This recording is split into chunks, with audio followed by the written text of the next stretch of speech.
ہم لوگ جو ہے اپنے ملک بھارت کی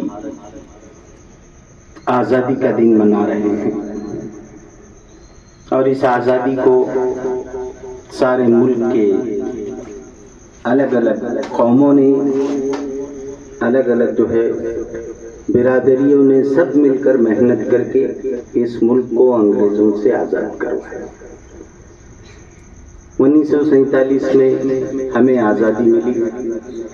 اور آزادی جو ہم نے حاصل کی وہ انگریزوں سے، اس کی افتتاح جو ہے اس کی شروعات 1857 سے شروع ہوئی۔ اور سب سے پہلے یہ جاننا ضروری ہے کہ اس وقت ہندوستان میں جب انگریز آئے تھے تو کن لوگوں کی حکومت تھی؟ حکومت اس وقت جو ہے مغل بادشاہوں کی، مسلمانوں کی حکومت تھی ہندوستان میں۔ تو انگریزوں کی جو فائٹ تھی ہندوستان پر حملہ کرنا، ہندوستان کی حکومت کو حاصل کرنا یا ہندوستان کی حکومت کو چھیننا کن لوگوں سے؟ جن کے پاس حکومت تھی، یعنی مسلمانوں سے۔ تو انہوں نے کوشش کی، غداری کی، اور ایک کمپنی کو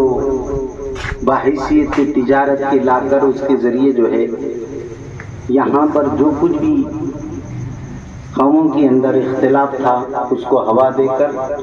ایستے ایستے ایک جاگیردار کو ملاتے ہوئے انہوں نے جو ہے اپنی کمپنی کو انڈین کمپنی کے نام سے جو قائم کیا تھا، اس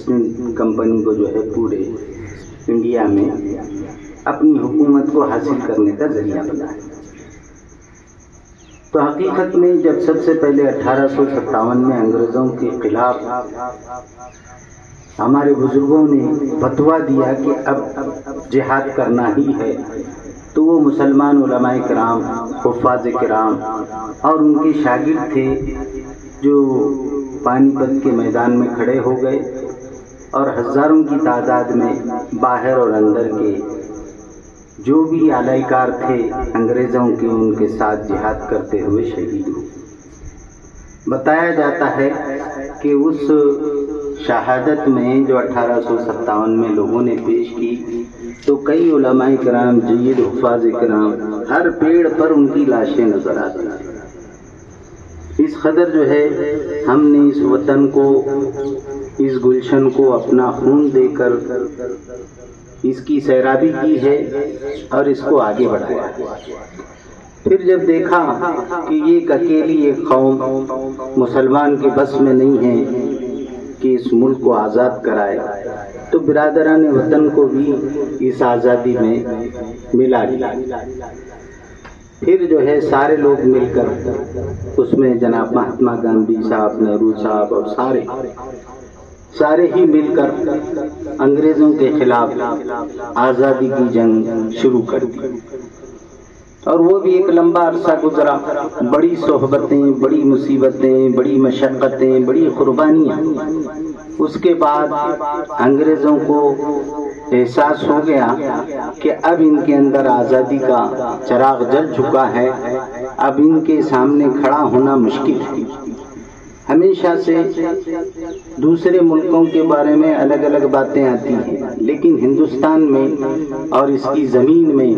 ایک بات ہمیشہ یاد رکھیے کہ یہاں ہمیشہ سے مذہب کے ماننے والوں کا غلبہ رہا ہے۔ ہندوستان کی جو سب سے پرانی سنسکرت یا یہاں کی سب سے پرانی جو ہے مذہب کی جو بنیاد ہے، اس کا نام جو ہے سناتن دھرم ہے۔ اس سناتن دھرم کی سب سے جو پرانی کتاب ہے اس کا نام ہے وید، اور اس وید کے بارے میں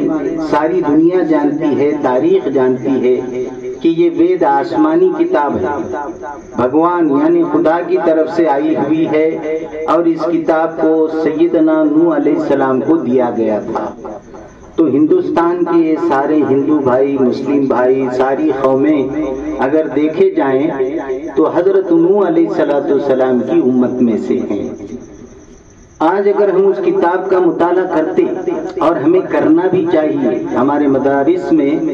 یہ جو ہے داخل بھی ہونا چاہیے، ہم جانیں کہ اس ملک میں جہاں ہمارے بڑے رہتے آئے ہیں اور انہوں نے اسلام کی جو جلائی، لوگوں کو اس کی طرف بلایا، تو در حقیقت یہ اسلام کسی دوسرے ملکوں سے آیا ہوا نہیں ہے، بلکہ یہ ہندوستان کی سب سے پرانی تہذیب ہے۔ سناتن دھرم کا عربی میں جو ہے ٹرانسلیشن